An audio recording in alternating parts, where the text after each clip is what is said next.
changes, so mutation from one pattern to the other knowing, other feeling, inner outer life combining.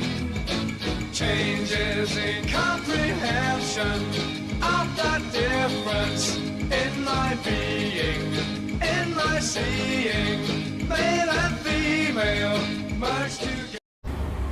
Boa tarde, eu sou Alexandre do Museu do Vinil aqui, reativando um programa que há muito tempo a gente não faz, que é o Discoholics, que trazendo um pouco de cultura aqui pra vocês. Hoje a gente vai comentar de alguns discos aqui que foram importantes para a história da música, para a história do rock, e discos também que são muito procurados aqui na loja. A gente vai comentar sobre cada um. Para você que tá em casa, não tá podendo sair, tá só ouvindo disco, vou dar ótimas recomendações para você. Vamos começar, lógico, né, com o Genesis, não podia ser diferente. Talvez a obra máxima da banda, o Sealing It by the Pound, né, considerado para alguns. Eu gosto de quase todos, mas esse daqui é um disco histórico que fez a banda, além de estourar, de entrar no mainstream, tem músicas aqui importantes como I Know What You Like, Fate of the 50, que acho que é um dos solos de guitarra mais bonitos, né? Steve Hackett é lindo esse solo. Cinema Show, que o Phil Collins dá um show de bateria, de percussão, tudo. E as próprias letras, né? Que era crítica ao sistema inglês, lógico, você vender na Inglaterra por uma libra. Letras, capa, disco, som, isso aqui é um conjunto completo. Isso é uma obra máxima para você que não tem ainda, eu recomendo. Outro aqui, fugindo um pouquinho do estilo Vanilla Fudge, que esse daqui é o primeiro disco do Vanilla de 67. O Vanilla já era um som mais psicodélico, mas eles ficaram famosos na época, principalmente por fazer regravações de músicas da soul music ou do pop rock.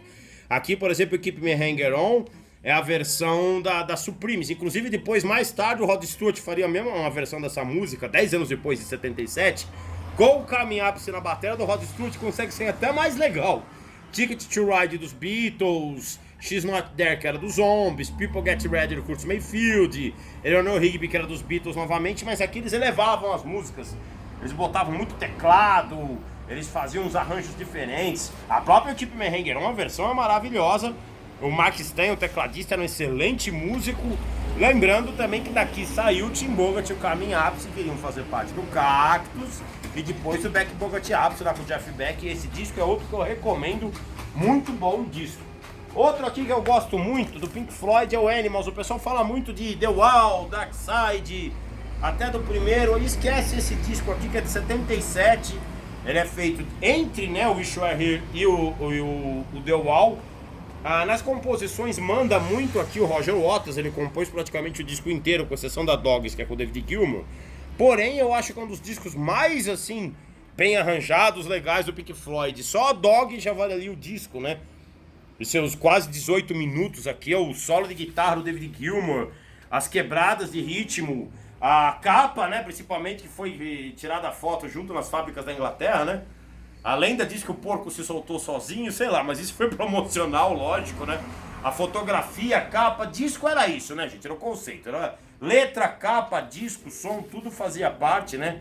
E as próprias letras, dogs, pig, chip, é muito contra sistema político, governos corruptos e tudo mais aqui. Isso daqui é um disco que eu acho um dos mais, que eu mais gosto do Pink Floyd. E hoje, graças a ainda bem que é um disco bem procurado hoje.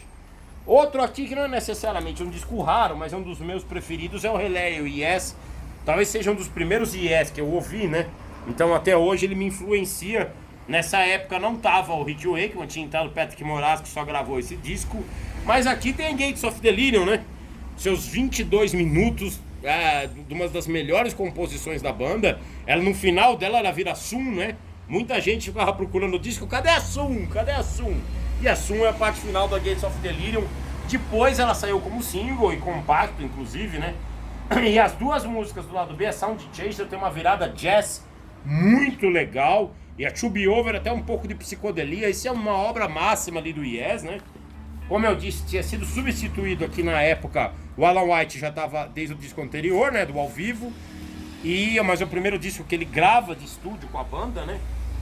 Que o último Close to the Edge de estúdio ainda era com Bill Bruford. Ele entra no ao vivo, no Yes Songs. E o único disco Patrick Moraz, mas esse disco é muito bom. Agora esse daqui é dos principais, lógico, preferidos do Ed Mota, como o pessoal fala, mas na verdade é um dos principais discos da banda, o Aja do Steely Dan. Esse disco é sensacional, né? Esse disco realmente a banda soube unir a música pop com o jazz, soul como ninguém, né? O Don DeFagan e o Walter Brecker, né? Aqui praticamente é o Larry Calton, ele retornou em todas as guitarras, tem o Steve Gadd na bateria. Esse disco é excelente. A mistura de pop e jazz como poucos faziam na época, isso daqui é muito bom. Agora aqui até a gente tem uma discussãozinha, né? Temos aqui o primeiro Led Zeppelin, o Jeff Beck e o Trutt. Eu sou fã de ambos os discos, eu gosto muito de cada um desses discos. Mas tem aquela briga, qual teria sido melhor na época, porque é uma ideia do Jeff Beck. Porém, o Jeff Beck e o Trutt saem alguns meses antes do primeiro do Led, né? Ele sai mais ou menos em agosto de 68, o Led ia sair no início do ano de 69. Então fica assim, o Led estourou o que o Trutt não conseguiu estourar em matéria de popularidade. Porém, o Trutt aqui, você tem o Rod Stewart nos vocais, o Ron Wood no baixo aqui ainda, né?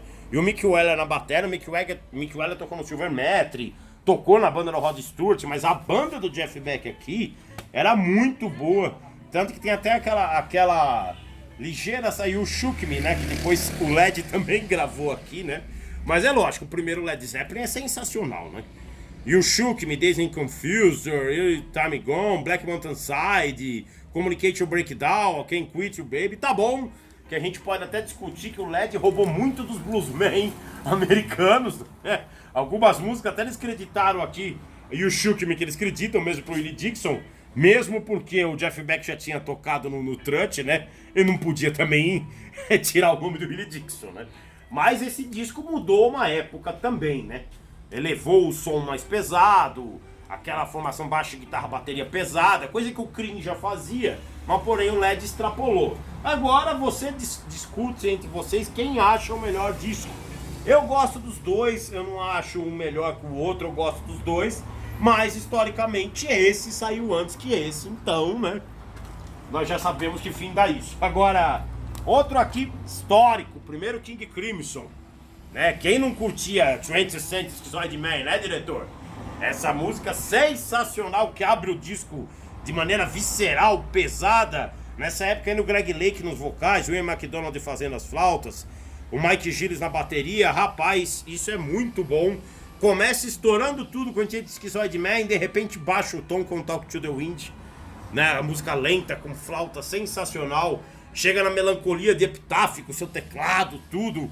O lado B, a Moonchild, uma grande incursão ao jazz, né? Tem uma parte instrumental longa, bem jazzística, e fechando com Court of Crimson King, que é uma belíssima composição.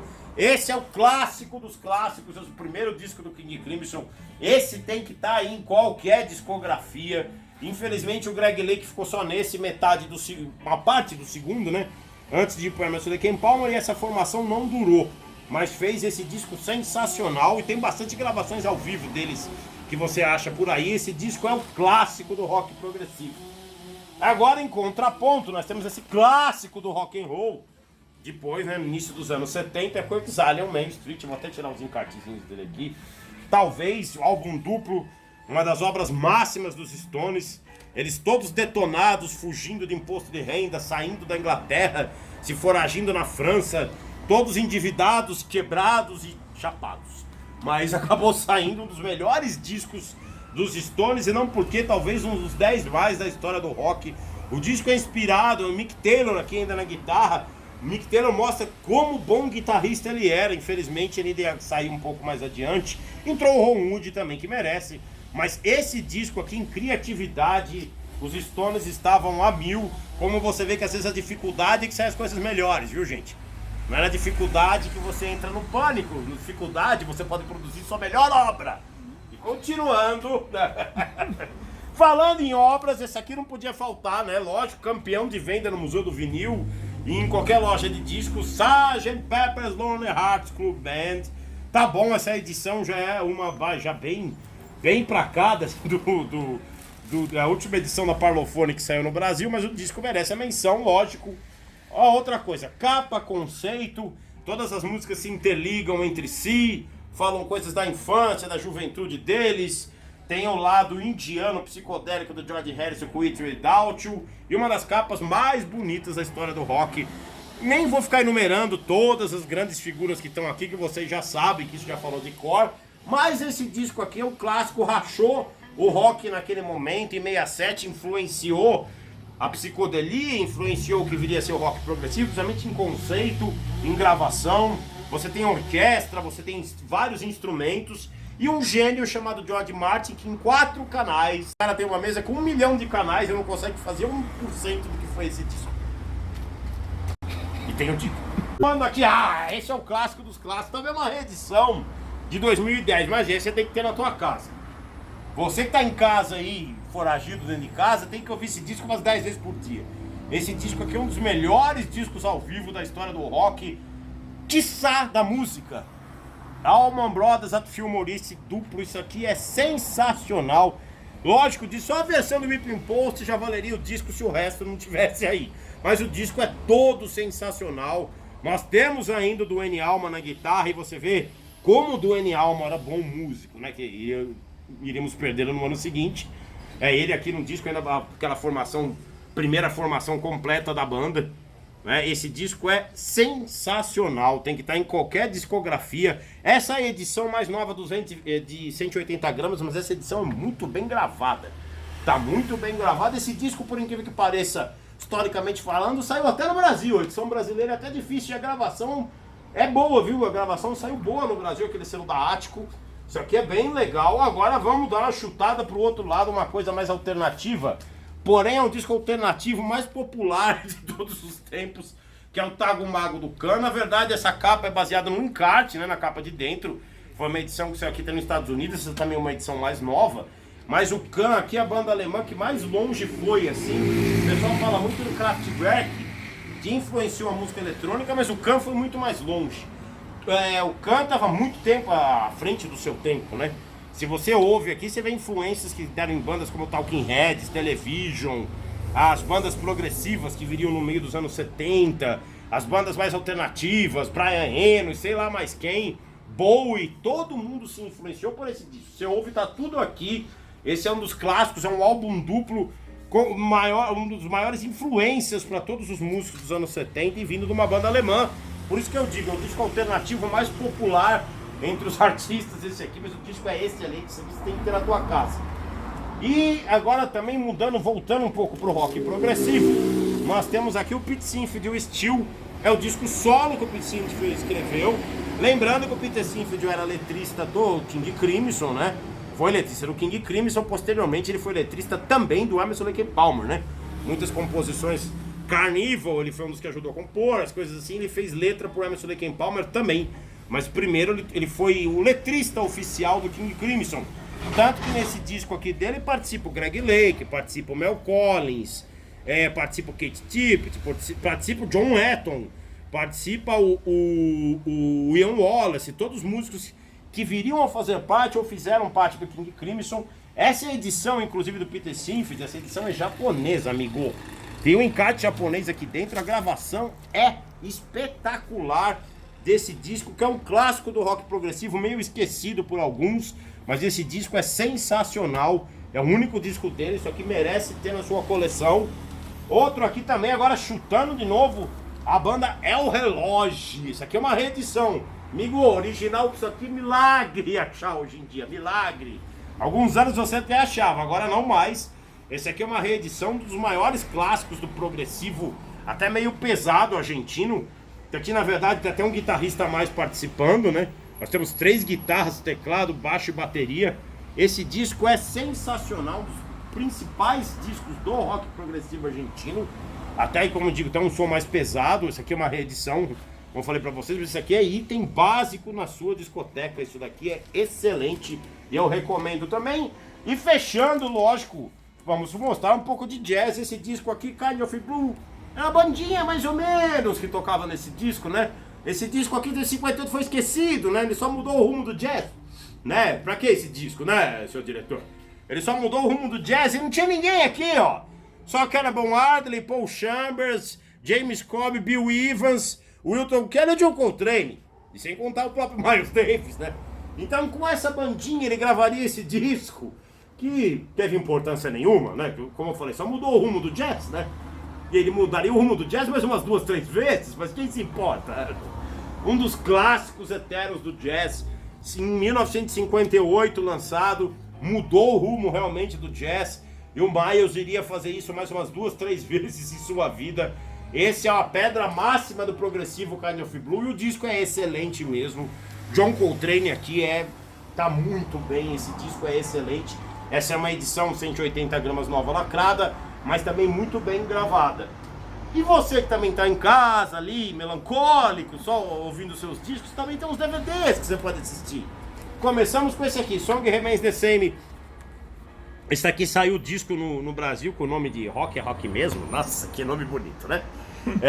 Mas aqui, o filme na época passou no Brasil, inclusive nos cinemas, né? Chegou em salas de cinema lotadas para ver o filme.